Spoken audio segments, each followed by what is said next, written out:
कि तेरे कागज ਅਸੀਂ ਇਕੱਠੇ ਕਰ ਲਿਆ ਤੇ ਤੈਨੂੰ ਹੁਣ ਠੋਕਣਾ ਤਿਆਰ ਹੋ ਜਾ। ਇਹਨਾਂ ਨੂੰ ਵੀ ਭੁਲੇਖਾ ਕੱਢ ਲੈਣਾ ਚਾਹੀਦਾ। ਭੱਜਦਿਆਂ ਨੂੰ ਵਾਹਣ ਨਿਕੋ ਜੀ ਕਿ ਭੱਜਦਿਆਂ ਨੂੰ ਵਾਹਣ ਤਾਂ ਇੱਕੋ ਜਿਹਾ ਹੀ ਹੈ, ਕੀ ਰੌਲੇ ਵਾਲੀ ਗੱਲ। ਪ੍ਰਗਟ ਸਿੰਘ ਜੀ, ਤੁਸੀਂ ਕਿਹਾ ਮੈਨੂੰ ਪਤਾ ਉਹ ਕਿਹੜੇ ਲੋਕ ਆ ਤੇ ਕਿੱਥੇ ਕਿੱਥੇ ਮਿਲੇ, ਕੋਈ ਜ਼ਿਕਰ ਕਰਨਾ ਚਾਹੋਗੇ ਕਿਹੜੇ ਲੋਕ ਸੀ? ਕਿਹੜਾ ਧੜਾ ਕ੍ਰੀਏਟ ਕਰਦੇ ਆ? ਜੇ ਅਸੀਂ ਮਿਲ ਲਿਆ, 4 ਮਿਨਿਸਟਰ ਮਿਲ ਗਏ, ਜੇ ਕੋਈ ਐਮਐਲਏ ਬਹਿ ਕੇ ਮਿਲ ਗਿਆ, ਅਸੀਂ ਤਾਂ ਰੋਜ਼ ਮਿਲਦਾ, ਮੈਂ ਤਾਂ ਸਾਰਿਆਂ ਨੂੰ ਮਿਲਦਾ, ਮੈਂ ਤਾਂ ਕੱਲ ਵੀ ਪਰਸੋਂ ਵੀ ਮਿਲਿਆ।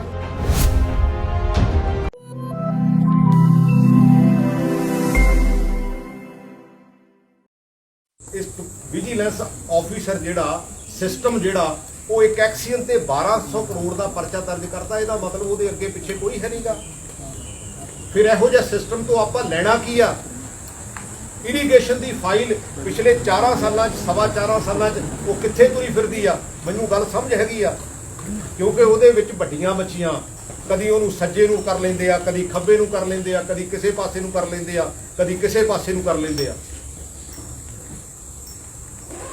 ਇਸ ਕਰਕੇ ਕਪਤਾਨ ਸਾਹਿਬ, ਮੈਂ ਵੀ ਹਿੰਦੁਸਤਾਨ ਦਾ ਕੈਪਟਨ ਰਿਹਾ ਹਾਂ ਹਾਕੀ ਦਾ, ਲੇਕਿਨ ਮੈਂ ਇੱਜ਼ਤ, ਕਿਉਂਕਿ ਬੇਸਿਕ ਮੇਰੀ ਪ੍ਰੋਬਲਮ ਕਿੱਥੇ ਆ ਕਿ ਮੈਂ ਕਦੀ ਪ੍ਰੋਟੋਕਾਲ ਨਹੀਂ ਤੋੜਦਾ, ਮੈਂ ਕਦੀ ਡਿਸਰਿਸਪੈਕਟ ਕਿਸੇ ਨੂੰ ਸ਼ੋ ਨਹੀਂ ਕਰਦਾ। ਮੈਨੂੰ ਇਹ ਆਸ ਸੀ, ਸੱਚੀ ਗੱਲ ਆ, 2017 'ਚ ਵੀ ਕੈਪਟਨ ਅਮਰਿੰਦਰ ਸਿੰਘ ਦੀ ਲਾਸਟ ਇਨਿੰਗ ਆ ਤੇ ਇਹ ਪੰਜਾਬ ਲਈ ਕੁਝ ਨਾ ਕੁਝ ਚੰਗਾ ਕਰਕੇ ਜਾਣਗੇ, ਪਰ ਅਫਸੋਸ ਹੈ ਅਸੀਂ ਪੁੱਠੇ ਰਾਹ ਪਾ ਲਿਆ। ਜਿਸ ਤਰ੍ਹਾਂ ਤੁਸੀਂ ਜ਼ਿਕਰ ਕੀਤਾ ਹੈਗਾ ਕਿ ਤੁਸੀਂ ਨਿਸ਼ਾਨੇ ਤੇ ਆ ਗਏ, ਨਵਜੋਤ ਸਿੰਘ ਸਿੱਧੂ ਦੇ ਨਿਸ਼ਾਨੇ ਤੇ ਆ ਗਿਆ, ਚਰਨਜੀਤ ਸਿੰਘ ਚੰਨੀ ਨਿਸ਼ਾਨੇ ਤੇ ਆ ਗਏ, ਔਰ ਕੱਲ੍ਹ ਇਹ ਵੀ ਛਪਿਆ ਸੀ ਕਿ ਸੁਖਜਿੰਦਰ ਸਿੰਘ ਰੰਧਾਵਾ ਦੇ ਵੀ ਗੈਂਗਸਟਰਾਂ ਦੇ ਨਾਲ ਸੰਬੰਧਾਂ ਨੂੰ ਲੈ ਕੇ ਵੀ ਚੁੱਪ-ਚੁਪੀਤੇ ਤੇ ਪੜਤਾਲ ਕੀਤੀ ਹੈ। ਮਤਲਬ ਉਹ ਲੋਕ ਜਿਹੜੇ ਬੇਅਦਬੀ ਦੀ ਔਰ ਨਸ਼ਿਆਂ ਦੀ ਇਨਸਾਫ ਮੰਗ ਉਹ ਟਾਰਗੇਟ ਹੋ ਰਹੇ ਨੇ ਕਿ ਜਾਂ ਉਹਨਾਂ ਨੂੰ ਕੋਈ ਖਤਰਾ ਹੈਗਾ ਕਿ ਇਹ ਜਿਹੜਾ ਗਰੁੱਪ ਆ ਹੈਵੀ ਹੋ ਰਿਹਾ ਜੀ? ਅਸੀਂ ਅੱਜ ਤੱਕ ਕਦੀ ਰਿਐਲਿਟੀ ਇਹ ਆ, ਮੈਂ ਤੇ ਨਵਜੋਤ ਸਿੰਘ ਸਿੱਧੂ ਨੇ ਕਦੀ ਗਰੁੱਪ ਨਹੀਂ ਬਣਾਇਆ। ਅੱਜ ਤੱਕ ਨਵਜੋਤ ਸਿੱਧੂ ਦੀ ਵੀ 14-16 ਸਾਲ ਦੀ ਰਾਜਨੀਤੀ ਆ, ਉਹਦੇ ਨਾਲ ਕਦੀ ਕੋਈ ਗਰੁੱਪ ਬਣਿਆ। ਜਦੋਂ ਅਸੀਂ ਇੱਕ ਟੀਮ 'ਚ ਆ ਗਏ, ਅਸੀਂ ਕਾਂਗਰਸ ਦੀ ਟੀਮ 'ਚ ਆ ਗਏ, ਤੇ ਇਹ ਕਾਹਦਾ ਗਰੁੱਪ ਹੋਇਆ? ਉਹਦੇ ਵਿੱਚ ਅਸੀਂ, ਮੈਂ ਤਾਂ ਇੱਥੋਂ ਤੱਕ ਵੀ ਆ, ਮੈਂ ਕਦੀ ਇੱਦਾਂ ਦੀ ਗੱਲ ਹੀ ਨਹੀਂ ਕਰਦਾ। ਮੈਂ ਪਹਿਲਾਂ ਅੰਦਰ ਬਹਿ ਕੇ ਗੱਲ ਕਰਦਾ, ਫਿਰ ਜੇ ਕੋਈ ਨਹੀਂ ਸੁਣਦਾ ਤਾਂ ਫਿਰ ਮੈਂ ਲਿਖ ਕੇ ਕਰਦਾ, ਫਿਰ ਜੇ ਲਿਖ ਕੇ ਵੀ ਨਹੀਂ ਸੁਣਦਾ ਫਿਰ ਮੈਂ ਬੇਨਤੀ ਕਰਦਾ ਵੀ ਨਾ ਆਪਾਂ ਪੰਜਾਬ ਦਾ ਨੁਕਸਾਨ ਨਾ ਕਰੀਏ, ਜੇ ਆਹ ਚੀਜ਼ਾਂ ਕਰਨ ਵਾਲੀਆਂ ਹੈਗੀਆਂ ਇਹਨੂੰ ਕਰ ਲਈਏ।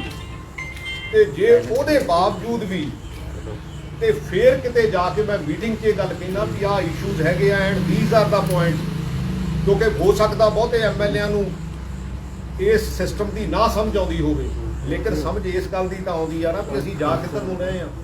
ਤੇ ਜੇ ਉਹਨੂੰ ਵੀ ਟਾਰਗੇਟ ਕੀਤਾ ਜਾਂਦਾ ਤਾਂ ਫਿਰ ਤਾਂ ਵੈਲਕਮ ਹੈ, ਜੋ ਮਰਜ਼ੀ ਕਰਨਾ ਇਹਨੇ ਕਰ ਲੈਣਾ। ਕੀ ਰਹੇਗਾ ਸਰ ਟਾਰਗੇਟ? ਮੇਰਾ ਹਾਈ ਕਮਾਂਡ ਨੂੰ ਵੀ ਲੈਟਰ ਲਿਖੋ, ਕੀ ਹੋ ਜਾਏਗੀ? ਇਹ ਹਾਈ ਕਮਾਂਡ ਨੂੰ ਤਾਂ ਮੈਨੂੰ ਲੱਗਦਾ ਗੱਲ ਪਤਾ ਲੱਗ ਹੀ ਗਈ ਹੋਣੀ ਆ ਜਾਂ ਲੱਗ ਜਾਊਗੀ।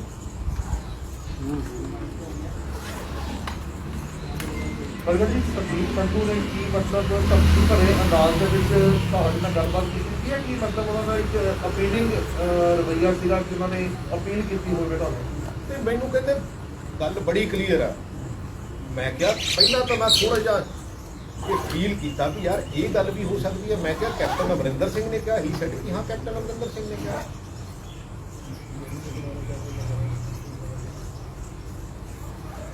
ਪ੍ਰਗਟ ਜੀ, ਕੀ ਲੱਗਦਾ ਜਿਸ ਤਰੀਕੇ ਨਾਲ ਜੋ ਮੀਟਿੰਗ ਦਾ ਦੌਰ ਸ਼ੁਰੂ ਹੋਇਆ, ਇਹ ਵੀ ਕਿਹਾ ਜਾ ਰਿਹਾ ਕਿ ਪ੍ਰਗਟ ਸਿੰਘ ਹੋਣੀ ਹੀ ਸਾਰੀਆਂ ਮੀਟਿੰਗਾਂ ਜਿਹੜੀਆਂ ਹੈਗੀਆਂ ਉਹ ਕਰਵਾ ਰਹੇ ਨੇ, ਇਕੱਠੇ ਸਭ ਨੂੰ ਕਰ ਰਹੇ ਨੇ, ਨਵਜੋਤ ਸਿੰਘ ਸਿੱਧੂ ਦੇ ਨਾਲ ਰਲ ਕੇ ਬਣਾ ਰਹੇ ਨੇ। ਮੇਰਾ ਕੋਈ ਧੜਾ ਨਹੀਂ ਹੈ, ਮੈਂ ਕਦੀ ਧੜਾ ਨਹੀਂ ਬਣਾਇਆ। ਮੈਂ ਤਾਂ ਇਹ ਪੋਲਿਟਿਕਸ, ਮੈਂ ਤਾਂ ਟੀਮ ਬਣਾਈ ਹਮੇਸ਼ਾ। ਜੇ 10 ਸਾਲ ਹਿੰਦੁਸਤਾਨ ਦੀ ਕਪਤਾਨੀ ਕੀਤੀ ਆ ਤੇ ਉਹਦੇ ਵਿੱਚ ਹਰ ਬੰਦੇ ਦਾ ਰੋਲ ਹੁੰਦਾ। ਕਪਤਾਨ ਇਹੋ ਜਿਹਾ ਹੋਣਾ ਚਾਹੀਦਾ ਵੀ ਜਿਹਦੇ ਕੋਲ ਜਿਹੜੀ ਕਪੈਸਿਟੀ ਹੈਗੀ ਆ ਉਹਨੂੰ ਰੋਲ ਦੇ ਕੇ ਉਹਦੇ ਕੋਲੋਂ ਕੰਮ ਕਰਾਵੇ। ਤੇ ਜੇ ਇਹੀ ਕਹਿ ਦੇਣਾ ਵੀ ਇਹ ਧੜਾ ਕ੍ਰੀਏਟ ਕਰਦੇ ਆ, ਕਿਹੜਾ ਧੜਾ ਕ੍ਰੀਏਟ ਕਰਦੇ ਆ? ਜੇ ਅਸੀਂ ਮਿਲ ਲਿਆ, 4 ਮਿਨਿਸਟਰ ਮਿਲ ਗਏ, ਜੇ ਕੋਈ ਐਮਐਲਏ ਬਹਿ ਕੇ ਮਿਲ ਗਿਆ, ਅਸੀਂ ਤਾਂ ਰੋਜ਼ ਮਿਲਦਾ, ਮੈਂ ਤਾਂ ਸਾਰਿਆਂ ਨੂੰ ਮਿਲਦਾ, ਮੈਂ ਤਾਂ ਕੱਲ ਵੀ ਪਰਸੋਂ ਵੀ ਮਿਲਿਆ, ਮੈਂ ਕਦੋਂ ਕਹਿੰਦਾ ਨਹੀਂ ਮਿਲਿਆ। ਤੇ ਜੇ ਇਹ ਕੋਈ ਕ੍ਰਾਈਮ ਹੈ ਤਾਂ ਫਿਰ ਉਸ ਕ੍ਰਾਈਮ ਦੇ ਵਿੱਚ ਮੈਂ ਉਸ ਗੱਲ ਨੂੰ ਐਕਸੈਪਟ ਕਰਨ ਨੂੰ ਤਿਆਰ ਹਾਂ।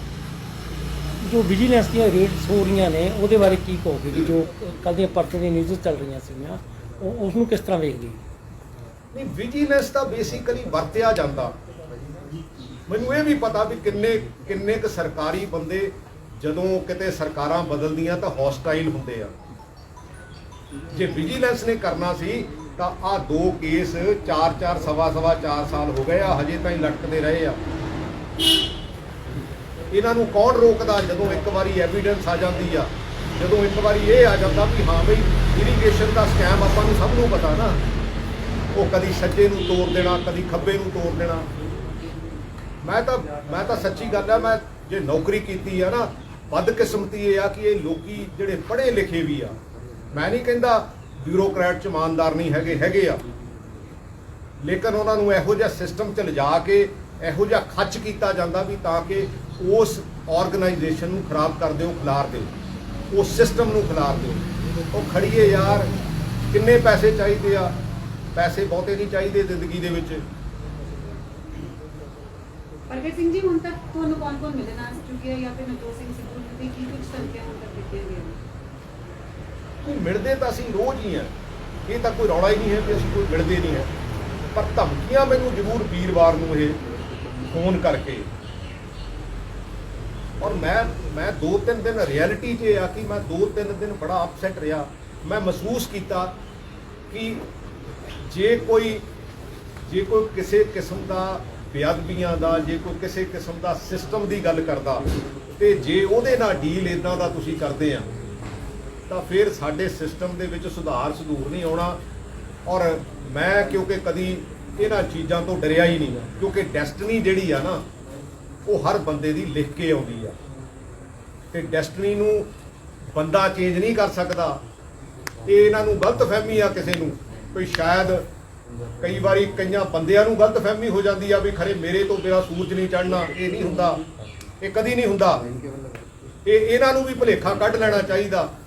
ਮੈਂ ਤਾਂ ਹਮੇਸ਼ਾ ਇਹ ਗੱਲ ਕਹਿੰਦਾ ਹੁੰਦਾ, ਜਦੋਂ ਜਾਗੋ ਉਦੋਂ ਸਵੇਰਾ। ਅੱਜ ਸੋਚ ਲਈਏ, ਅੱਜ ਠੀਕ ਪਾਸੇ ਨੂੰ ਤੁਰ ਪਈਏ ਤੇ ਠੀਕ ਹੋ ਜਾਊਗਾ, ਕੀ ਪ੍ਰੋਬਲਮ ਹੈ? ਲੇਕਿਨ ਜਦੋਂ ਤੁਸੀਂ ਉਹਦੇ ਵਿੱਚ ਇੰਨੇ ਕੁ ਖੁੱਭ ਜਾਂਦੇ ਆ, ਇੰਨੇ ਕੁ ਉਹਦੇ ਵਿੱਚ ਮਾੜੀਆਂ ਚੀਜ਼ਾਂ ਕਰ ਬੈਠੇ ਆ, ਉਹਨੂੰ ਜਦੋਂ ਕਵਰ ਅਪ ਕਰਨ ਲੱਗ ਪੈਂਦੇ ਆ, ਤਾਂ ਫਿਰ ਉਹਦੇ ਵਿੱਚੋਂ ਨਿਕਲਦਾ ਕੁਝ ਨਹੀਂ ਆ। ਇਹ ਪੰਜਾਬ ਦੀ ਪੋਲਿਟਿਕਸ ਦੀ ਬਦਕਿਸਮਤੀ ਆ। ਜਦੋਂ ਤੋਂ ਇਹ ਸ਼ੁਰੂ ਹੋਈ ਆ, ਮੇਰਾ ਖਿਆਲ 78 ਤੋਂ ਵਿਜੀਲੈਂਸ ਸ਼ੁਰੂ ਹੋਈ ਆ, ਇਹ ਸਵਾਏ ਵੈਂਡੇਟੇ ਤੋਂ ਆ ਕਰਨੈਟ ਦਾ ਜਿਹੜਾ ਵਿਜੀਲੈਂਸ ਦਾ ਇਰੀਗੇਸ਼ਨ ਦਾ ਇਸ਼ੂ ਆ ਕਰਨੈਟ ਦਾ ਜਿਹੜਾ ਭਲਵਾਨ ਐਕਸੀਅਨ ਤੇ ਇਹਨਾਂ ਨੇ 1200 ਕਰੋੜ ਦਾ ਕੀਤਾ, ਉਹਦੇ 'ਚ ਕੀ ਹੋਇਆ? ਕਿੱਥੇ ਗਿਆ? ਤੇ ਪ੍ਰਗਟ ਜੀ, ਐਗਜ਼ੈਕਟ ਵਰਡ ਕੀ ਸੀ ਜਿਹੜਾ ਤੁਸੀਂ ਧਮਕੀਆਂ ਸ਼ਬਦ ਯੂਜ਼ ਕੀਤਾ, ਉਹਦੇ ਐਗਜ਼ੈਕਟ ਵਰਡ ਕੀ ਸੀ? ਐਗਜ਼ੈਕਟ ਵਰਡ ਇਹ ਸੀ ਵੀ ਤੇਰੇ ਕਾਗਜ਼ ਅਸੀਂ ਇਕੱਠੇ ਕਰ ਲਿਆ ਤੇ ਤੈਨੂੰ ਹੁਣ ਠੋਕਣਾ ਤਿਆਰ ਹੋ ਜਾ। ਅੱਛਾ, ਇਦਾਂ ਦੀ ਲੈਂਗੁਏਜ ਸੀ। ਤੇ ਮੈਂ ਕਿਹਾ ਤੁਸੀਂ ਜਦੋਂ ਮਰਜ਼ੀ ਆ ਜਾਓ। ਮੈਂ ਪੰਜਾਬੀ 'ਚ ਜੋ ਕਹਿਣਾ ਸੀ ਕਹਿ ਦਿੱਤਾ। ਮੈਂ ਕਿਹਾ ਮੇਰਾ ਸੁਨੇਹਾ ਵੀ ਦੇ ਦਿਓ। ਤੁਸੀਂ ਭਰਤਿੰਦਰ ਚਾਹਲ ਦਾ ਵੀ ਜ਼ਿਕਰ ਕੀਤਾ, ਉਹਨਾਂ ਦਾ ਕੀ ਰੋਲ ਸੀ? ਭਰਤਿੰਦਰ ਚਾਹਲ ਤਾਂ basically de facto he is a director vigilance. ਵੀ ਕੇ ਉੱਪਰ ਨਹੀਂ ਹੈਗਾ ਜੀ, ਡੀ ਫੈਕਟੋ। ਭਗਤ ਜੀ, ਤੁਹਾਨੂੰ ਕੀ ਲੱਗ ਰਿਹਾ ਇਹ ਸਾਰਾ ਕੁਝ ਜਿੱਦਾਂ ਹੁਣ ਨਵਜੋਤ ਸਿੰਘ ਸਿੱਧੂ ਵਾਲਾ ਵਿਜੀਲੈਂਸ ਆਇਆ ਹੈ, ਤੁਹਾਨੂੰ ਫੋਨ ਆ ਰਹੇ ਹੈ, ਕੈਪਟਨ ਅਮਰਿੰਦਰ ਸਿੰਘ ਪੋਲੀਟੀਕਲੀ ਆਪਣੇ ਨੂੰ ਵੀਕ ਮਹਿਸੂਸ ਕਰ ਰਹੇ ਹੁਣ ਜਿਹਦੀ ਵਜ੍ਹਾ ਤੋਂ ਸਾਰਾ ਕੁਝ ਹੋ ਰਿਹਾ? ਵੀ ਕੇ ਉੱਪਰ ਚਲਾ ਦੇਖੋ, ਮੈਨੂੰ ਤਾਂ ਐਂ ਲੱਗਦਾ ਵੀ ਕਈ ਵਾਰੀ ਨਾ ਬੰਦੇ ਨੂੰ ਘਬਰਾਹਟ ਮਹਿਸੂਸ ਹੋਣ ਲੱਗ ਪੈਂਦੀ ਆ, ਕਿਉਂਕਿ ਸਾਡੇ ਸਪੋਰਟਸ ਦੇ ਵਿੱਚ ਨਾ ਜਦੋਂ 10-12 ਮਿੰਟ ਰਹਿੰਦੇ ਆ, ਫਿਰ ਜਿਹੜੀ ਟੀਮ ਕਿਤੇ ਬਹੁਤੀ ਤਰ੍ਹਾਂ ਹਾਰਦੀ ਹੁੰਦੀ ਆ ਨਾ, ਤਾਂ ਫਿਰ ਘਬਰਾਹਟ 'ਚ ਇਹੋ ਜਿਹੀਆਂ ਗਲਤੀਆਂ ਕਰਦੀ ਜਿਹੜੀ ਨਾਰਮਲ ਸਰਕਮਸਟੈਂਸਸ 'ਚ ਨਹੀਂ ਕਰਦੀ। ਇਹ ਟੀਮ ਦੀ ਗੱਲ ਕਰ ਰਹੇ ਹੋ ਕਿ ਸਿੰਗਲ ਪਰਸਨ ਦੀ? ਟੀਮ ਦੀ ਗੱਲ ਕਰ ਰਹੇ ਸੀ ਕਿ ਸਿੰਗਲ ਪਰਸਨ ਦੀ? ਮੈਂ ਤਾਂ ਕੈਪਟਨ ਅਮਰਿੰਦਰ ਸਿੰਘ ਹੋਣਾ ਦੀ ਗੱਲ ਕਰਦਾ। ਠੀਕ ਹੈ। ਤੇ ਉਹ ਘਬਰਾਹਟ ਜਿਹੜੀ ਆ, ਉਹ ਮੈਨੂੰ ਦਿਸਣ ਡਈ ਲੱਗਦੀ ਇਹਨਾਂ ਦੇ ਵਿੱਚ। ਹੋਰ ਤਾਂ ਕਿਉਂਕਿ ਕੈਪਟਨ ਅਮਰਿੰਦਰ ਸਿੰਘ ਦੀ ਇੱਦਾਂ ਦੀ ਲੈਂਗੁਏਜ ਮੈਨੂੰ ਫਿਰ ਵੀ ਨਹੀਂ ਸੀ ਲੱਗਦਾ। ਮੈਂ 2-3 ਵਾਰੀ ਇਸੇ ਕਰਕੇ ਪੁੱਛਿਆ ਵੀ ਕੈਪਟਨ ਅਮਰਿੰਦਰ ਸਿੰਘ ਦਾ ਫੋਨ ਆਇਆ। ਅਸੀਂ ਹੁਣ ਇਹ ਤੇ ਵੀ ਨਵਜੋਤ ਸਿੰਘ ਸਿੱਧੂ ਔਰ ਪ੍ਰਗਟ ਸਿੰਘ ਦੋਨੇ ਵਿਜੀਲੈਂਸ ਕੋਲ ਆਪ ਹੀ ਪੇਸ਼ ਹੋਏ, ਆਜੋ ਪੜ੍ਹ ਲਓ ਸਾਡੇ ਕੋਲ। ਨਹੀਂ ਤਾਂ ਸਾਨੂੰ ਜਦੋਂ ਮਰਜ਼ੀ ਕਾਲ ਕਰ ਲੈਣ, ਰੌਲੇ ਵਾਲੀ ਕੀ ਗੱਲ ਹੈਗੀ ਆ? ਜਦੋਂ ਮਰਜ਼ੀ ਕਹਿ ਦੇਣ, ਹੁਣੇ ਕਹਿ ਦੇਣ, ਹੁਣੇ ਚਲੇ ਜਾਣਾ। ਡਰਾਵਾ ਵੀ ਇਹ ਤਾਂ ਬੇਸਿਕਲੀ ਬਾਹ ਮਰੋੜ ਦੇ ਬੰਦੇ ਨੇ ਤੇ ਮਰੋੜ ਲੈਣ। ਪ੍ਰਗਟ ਸਿੰਘ ਦੀ ਏਦਾਂ ਆਵਾਜ਼ ਬੁਲੰਦ ਰਹੇਗੀ। ਪ੍ਰਗਟ ਸਿੰਘ ਦੇਖੋ ਬਹੁਤ ਘੱਟ ਬੋਲਦਾ। ਮੈਂ ਮੇਰਾ ਖਿਆਲ ਆ ਕਿ ਜਿੰਨੇ ਪੱਤਰਕਾਰ ਦੋਸਤ ਆਉਂਦੇ ਆ, ਮੈਂ ਕਦੀ ਵੀ ਕੋਈ ਸਟੇਟਮੈਂਟ ਕਦੀ ਵੀ ਦਿੱਤੀ ਹੋਵੇ, ਮੈਂ ਕਦੀ ਕਿਤੇ 2-4 ਮਹੀਨੇ ਯਾਰ ਮੈਂ ਕਹਿੰਦਾ ਕੰਮ ਕਰੀਏ। ਸਾਰਿਆਂ ਨਾਲ ਮੇਰਾ ਤੁਹਾਡੇ ਨਾਲ ਚੰਗਾ ਸਹਿਚਾਰ ਹੈਗਾ। ਆਪਾਂ ਕਈ ਵਾਰੀ ਚਾਹ ਵੀ ਬੈਠ ਕੇ, ਤੁਸੀਂ ਕਈ ਵਾਰੀ ਮੈਨੂੰ ਹੁੱਜਾਂ ਜੀਆਂ ਵੀ ਮਾਰਦੇ ਹੁੰਦੇ ਵੀ ਭਾਜੀ ਕੁਝ ਬੋਲੋ, ਮੈਂ ਕਿਹਾ ਯਾਰ ਨਹੀਂ ਕੁਝ ਬੋਲਣ ਵਾਲੀ ਗੱਲ ਹੈਗੀ। ਲੇਕਿਨ ਜੇ ਇੱਦਾਂ ਦੀ ਗੱਲ ਹੈਗੀ ਆ ਤਾਂ ਫਿਰ ਕਿਉਂਕਿ ਸ਼ਾਂਤ ਮਨ ਹੈਗਾ, ਕਿਉਂਕਿ ਕੋਈ ਇਸ਼ੂ ਨਹੀਂ ਹੈਗਾ। ਜਿੱਥੋਂ ਕਿ ਮੈਂ ਤੁਰਿਆ ਤੇ ਜਿੱਥੇ ਕੁ ਤੱਕ ਪਹੁੰਚਾਂ, ਜੇ ਇਹ ਡੈਸਟਨੀ ਨਾ ਹੁੰਦੀ ਤਾਂ ਮੇਰੇ ਵਰਗਾ ਬੰਦਾ ਪਹੁੰਚ ਨਹੀਂ ਸੀ ਸਕਦਾ, ਨਹੀਂ ਪਹੁੰਚ ਸਕਦਾ ਸੀ। ਰਿਐਲਿਟੀ ਇਹ ਆ ਕਿ ਜਿਸ ਲੈਵਲ ਤੋਂ ਤੁਰੇ ਆ, ਤੇ ਜਦੋਂ ਡੈਸਟਨੀ ਦੀ ਗੱਲ ਹੈਗੀ ਆ ਤਾਂ ਫਿਰ ਬੰਦਾ ਤਾਂ ਕੁਝ ਵੀ ਨਹੀਂ ਕਰ ਸਕਦਾ। ਅੱਜ ਤੱਕ ਮੈਂ ਬੰਦੇ ਦੀ ਬਹੁਤੀ, ਮੈਨੂੰ ਕਈ ਵਾਰੀ ਕਈਆਂ ਨੇ ਕਿਹਾ ਤੇਰੀ ACR ਖਰਾਬ ਹੋ ਜਾਵੇ, ਮੈਂ ਕਿਹਾ ਉੱਪਰ ਵਾਲਾ ਨਾ ACR ਖਰਾਬ ਕਰੇ, ਬੰਦੇ ਦੀ ACR ਖਰਾਬ ਕੀਤੀ ਨੂੰ ਮੈਂ ਮੰਨਦਾ ਹੀ ਨਹੀਂ ਹੈ। ਰਹੋਗੇ ਕਾਂਗਰਸ 'ਚ ਜੀ, ਜਿਸ ਤਰ੍ਹਾਂ ਕੋਸ਼ਿਸ਼ ਹੋ ਰਹੀਆਂ ਤੁਹਾਨੂੰ ਧੱਕਾ ਦੇਣ ਮੈਂ ਦੀ? ਅੱਜ ਤੱਕ ਜਗਤਾਰ ਜੀ ਕਦੀ ਵੀ ਕਿਸੇ ਪੋਲੀਟੀਕਲ ਪਾਰਟੀ ਨੂੰ ਮਾੜਾ ਨਹੀਂ ਕਿਹਾ। ਮੈਂ ਅਕਾਲੀ ਦਲ 'ਚ ਸੀਗਾ, ਮੈਂ ਕਾਂਗਰਸ 'ਚ ਹੈਗਾ। ਪੋਲੀਟੀਕਲ ਪਾਰਟੀਆਂ ਤਾਂ ਸਿਸਟਮ ਨੂੰ ਚਲਾਉਣ ਲਈ ਬਣੀਆਂ ਸੀ, ਉਹਦੇ ਵਿੱਚ ਚਲਾਉਣ ਵਾਲੇ ਬੰਦੇ ਮਾੜੇ ਚੰਗੇ ਆ। ਉਹਦਾ ਚਿਹਰਾ ਮੋਹਰਾ ਬਦਲ ਗਿਆ, ਉਹਦਾ ਚਿਹਰਾ ਮੋਹਰਾ ਇਦਾਂ ਦਾ ਹੋ ਗਿਆ ਵੀ ਉਹਨੂੰ ਫਾਈਨੈਂਸ਼ੀਅਲ ਐਂਗਲ ਜਿਹੜੇ ਬਹੁਤੇ ਦਿੱਤੇ ਜਾਣ ਲੱਗ ਪਏ, ਕਿਉਂਕਿ ਸਰਕਾਰ ਦੇ ਖਜ਼ਾਨੇ 'ਚ ਪੈਸੇ ਜਾਣ ਦੀ ਬਜਾਏ, ਤੇ ਜਦੋਂ ਲੋਕਾਂ ਦੀਆਂ ਜੇ 100 ਅਕਾਲੀ ਦਲ ਦਾ ਬੰਦਾ ਅਮੀਰ ਹੋ ਗਿਆ, 100 ਕਾਂਗਰਸ ਦਾ ਬੰਦਾ ਅਮੀਰ ਹੋ ਗਿਆ, ਪੰਜਾਬ ਦਾ ਕੀ ਕਰਾਂਗੇ? ਜਿਹੜਾ ਸਾਡਾ ਯੂਥ ਜਾਈ ਜਾਣ ਡਿਆ ਉਹਦਾ ਕੀ ਕਰਾਂਗੇ? ਜਿਹੜਾ ਮੁਰਦਾ ਹੀ ਨਹੀਂ ਹੈ ਕਦੀ ਉਹਦਾ ਕੀ ਕਰਾਂਗੇ? ਜਿਹੜੇ ਬਜ਼ੁਰਗ ਇਕੱਲੇ ਦੇ ਇਕੱਲੇ ਰਹਿ ਗਏ ਉਹਨਾਂ ਦਾ ਕੀ ਕਰਾਂਗੇ? ਕਿਉਂਕਿ ਲੜਾਈਆਂ ਤਾਂ ਡਿਫਰੈਂਟ ਤਰੀਕੇ ਦੀਆਂ। ਸਾਡੀਆਂ ਐਜੂਕੇਸ਼ਨ ਸਿਸਟਮ, ਸਾਡਾ ਹੈਲਥ ਸਿਸਟਮ ਕਲੈਪਸ ਕਰ ਗਿਆ, ਸਾਡਾ ਐਗਰੀਕਲਚਰ ਡਾਇਵਰਸੀਫਿਕੇਸ਼ਨ ਦੀ ਬਹੁਤ ਵੱਡੀ ਰਿਕੁਆਇਰਮੈਂਟ ਹੈ। ਕਿਉਂਕਿ ਵਿਜ਼ੂਅਲਾਈਜ਼ ਤਾਂ ਕਰਕੇ ਦੇਖੋ ਵੀ ਪੰਜਾਬ ਨੂੰ ਕਿੱਧਰ ਨੂੰ ਲੈ ਕੇ ਜਾਣਾ। ਬਹੁਤ ਟੈਕਨੋਕਰੈਟਸ ਦੀ ਜ਼ਰੂਰਤ ਹੈ, ਕਿਉਂਕਿ ਬਿਊਰੋਕਰੈਟ ਨੇ ਤੇ ਪੋਲੀਟੀਸ਼ੀਅਨ ਨੇ ਟੈਕਨੋਕਰੈਟ ਨੂੰ, ਤੁਹਾਡੇ ਚੋਂ ਬਹੁਤ ਬੰਦਿਆਂ ਦਾ 20 25 30 ਸਾਲ ਦਾ ਤਜਰਬਾ ਹੋਊਗਾ, ਤੇ ਹਰ ਫੀਲਡ ਦੇ ਵਿੱਚ ਇਦਾਂ ਦੇ ਬੰਦੇ ਬੈਠੇ ਆ, ਤੇ ਉਹਨਾਂ ਦੀ ਸਲਾਹ ਲੈ ਕੇ ਗਾਂਹ ਤੁਰ ਪਓ। ਮੈਨੂੰ ਪ੍ਰੋਬਲਮ ਕੀ ਆ, ਜੇ ਮੈਨੂੰ ਨਹੀਂ ਆਉਂਦਾ ਤਾਂ ਮੈਨੂੰ ਪੁੱਛਣ 'ਚ ਕਿਸੇ ਨੂੰ ਕੀ ਹਰਜ ਹੈ। ਐਕਚੁਅਲੀ ਵਿਜ਼ੂਅਲਾਈਜ਼ ਤਾਂ ਪੰਜਾਬ ਨੂੰ ਕਰਨ ਦੀ ਜ਼ਰੂਰਤ ਹੈਗੀ ਆ ਕਿ ਪੰਜਾਬ ਦੇ ਵਿੱਚ ਹੋਣਾ ਕੀ ਚਾਹੀਦਾ, ਔਰ ਪੰਜਾਬ ਦਾ ਕਿਰਦਾਰ ਜਿਹੜਾ, ਮੈਂ ਤਾਂ ਹੁਣ ਇਸ ਗੱਲ ਲਈ ਵੀ ਬੜਾ ਕਲੀਅਰ ਹਾਂ ਕਿ ਪੜ੍ਹਿਆ ਲਿਖਿਆ ਤੇ ਸਿਆਣਾ ਇੱਕ ਚੀਜ਼ ਹੁੰਦੀ ਆ, ਕਿ ਪੜ੍ਹਿਆ ਲਿਖਿਆ ਸਿਆਣਾ ਦੋ ਚੀਜ਼ਾਂ ਹੁੰਦੀਆਂ। ਮੈਂ ਤਾਂ ਕਈ ਪੁਰਾਣੇ ਬਜ਼ੁਰਗ ਦੇਖਦਾ, ਉਹਨਾਂ ਨੇ ਸਮਾਜ ਨੂੰ ਸਾਂਭ ਕੇ ਰੱਖਿਆ ਸੀ, ਤੇ ਕਈ ਹੁਣ ਮੈਂ ਪੜ੍ਹੇ ਲਿਖੇ ਦੇਖਦਾ ਜਿਹੜਾ ਫਾਈਲਾਂ ਦੇ ਵਿੱਚ ਘੁਮਾ ਕੇ ਪੰਜਾਬ ਦਾ, ਹਿੰਦੁਸਤਾਨ ਦਾ ਇਹੋ ਜਿਹਾ ਸੱਤਿਆਨਾਸ਼ ਮਾਰਿਆ ਇਹਨਾਂ ਲੋਕਾਂ ਨੇ, ਤੇ ਜਿਹਦੀ ਭਰਪਾਈ ਜਿਹੜੀ ਆਉਣ ਵਾਲੇ ਸਮੇਂ 'ਚ, ਕਿਉਂਕਿ ਸਾਡੇ ਤੇ ਪਾਪੂਲੇਸ਼ਨ ਦਾ ਵੀ ਪ੍ਰੈਸ਼ਰ ਹੈ, ਸਾਡੇ ਤੇ ਹੋਰ ਚੀਜ਼ਾਂ ਦੇ ਬੜੇ ਪ੍ਰੈਸ਼ਰ ਹੈ। ਅੱਜ ਦੁਨੀਆ ਦੇ ਉੱਤੇ ਸਭ ਮੁਲਕਾਂ ਨੇ ਸਾਡੀਆਂ ਫਲਾਈਟਾਂ ਬੰਦ ਕਰਤੀਆਂ ਵੀ ਹਿੰਦੁਸਤਾਨ ਤੋਂ ਅਸੀਂ ਫਲਾਈਟ ਨਹੀਂ ਲੈਣੀ।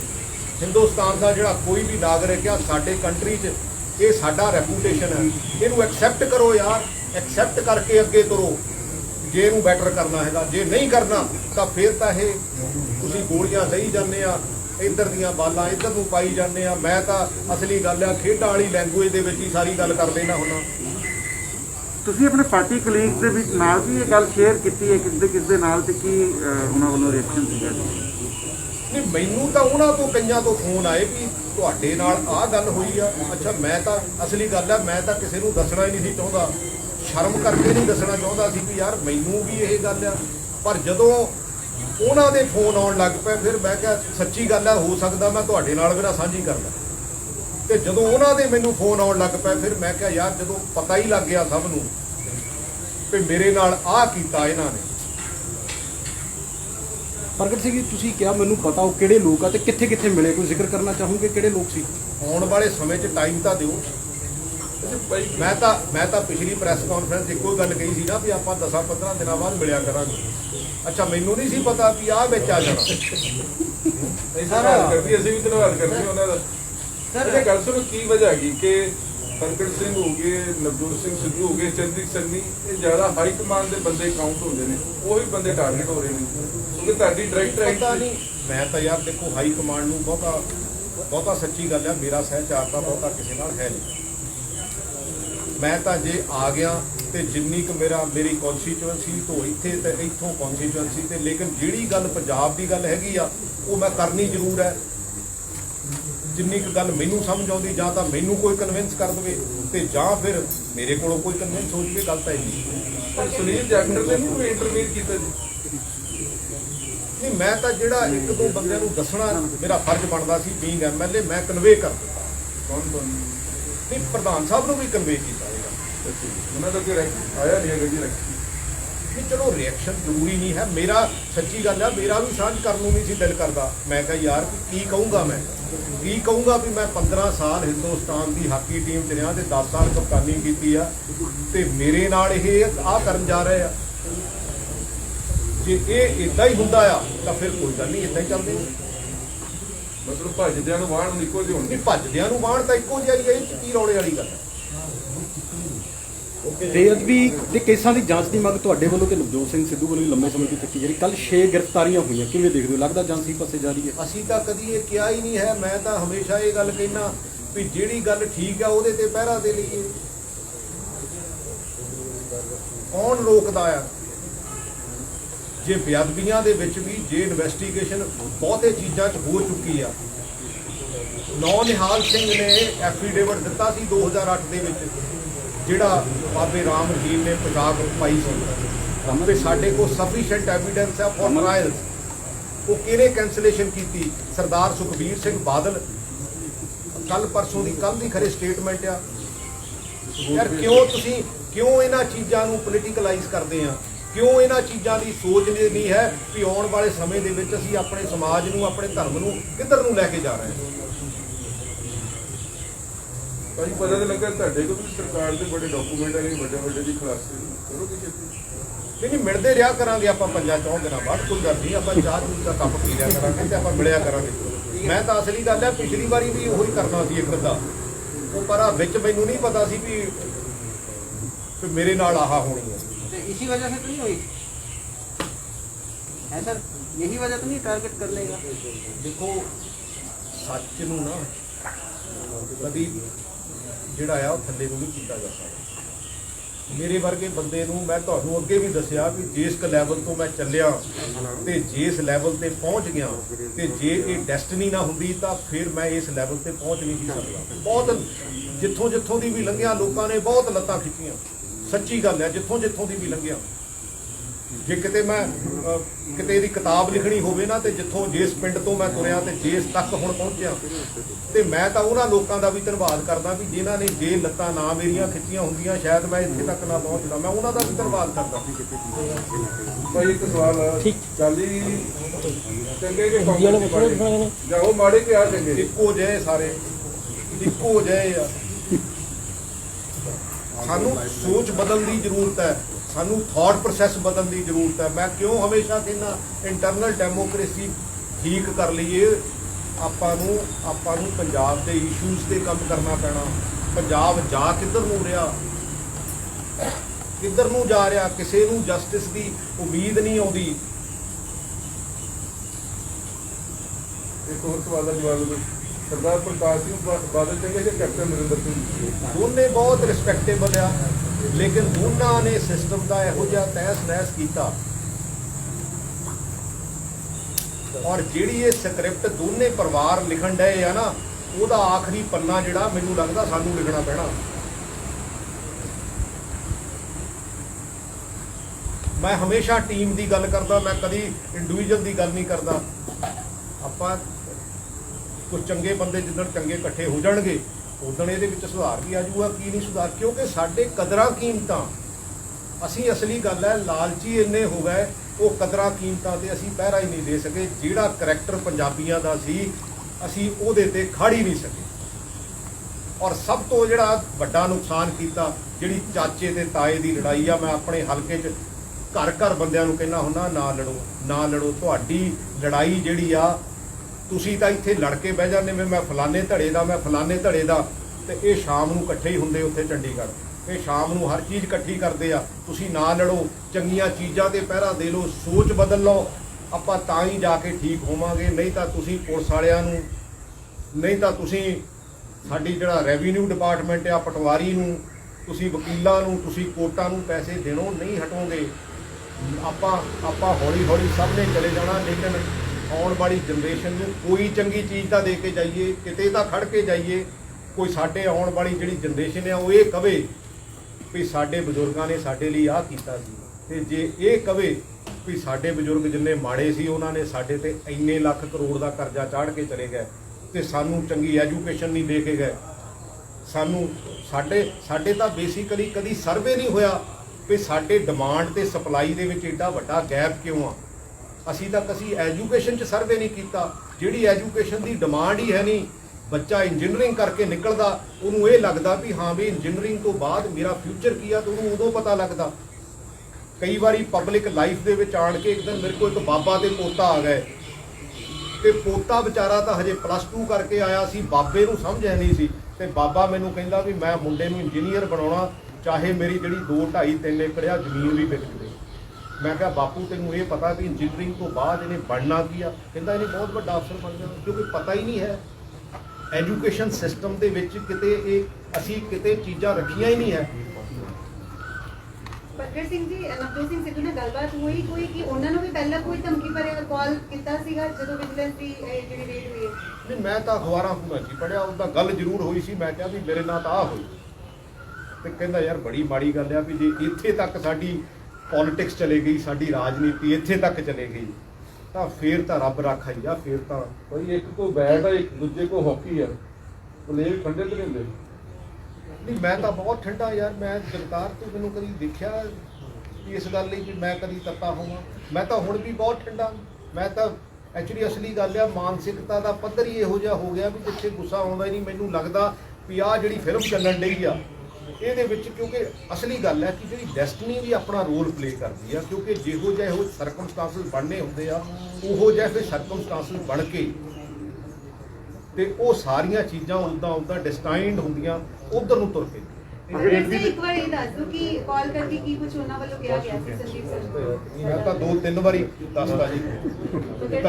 ਸਵਾਲ ਹੈਗਾ ਦੁੱਲੋ ਸਾਹਿਬ ਨੇ ਕਿਹਾ ਇੱਕ ਵਾਰੀ ਹੋਰ ਦੱਸ ਦਿਓ। ਇੱਕ ਸਾਡਾ ਸੱਤਾ ਮੈਂ ਬਾਹਰ ਨਹੀਂ ਆ ਰਿਹਾ। ਭਗਤ ਸਿੰਘ ਜੀ, ਤੁਸੀਂ ਕਿਹਾ ਦੋਹਾਂ ਲੀਡਰਸ ਨੇ ਸਿਸਟਮ ਨੂੰ ਬਰਬਾਦ ਕਰਤਾ। ਬੇਸਿਕਲੀ ਵੀਰਵਾਰ ਸ਼ਾਮ ਨੂੰ ਰਾਤ ਨੂੰ 11 ਵਜੇ ਲਗਭਗ ਫੋਨ ਆਇਆ ਕੈਪਟਨ ਸੰਦੀਪ ਸੰਧੂ ਦਾ ਵੀ ਕੈਪਟਨ ਅਮਰਿੰਦਰ ਸਿੰਘ ਨੇ ਸੁਨੇਹਾ ਦਿੱਤਾ ਵੀ ਤੇਰੇ ਕਾਗਜ਼ ਪੱਤਰ ਅਸੀਂ ਇਕੱਠੇ ਕਰ ਲਿਆ ਤੇ ਤੈਨੂੰ ਹੁਣ ਠੋਕਣਾ।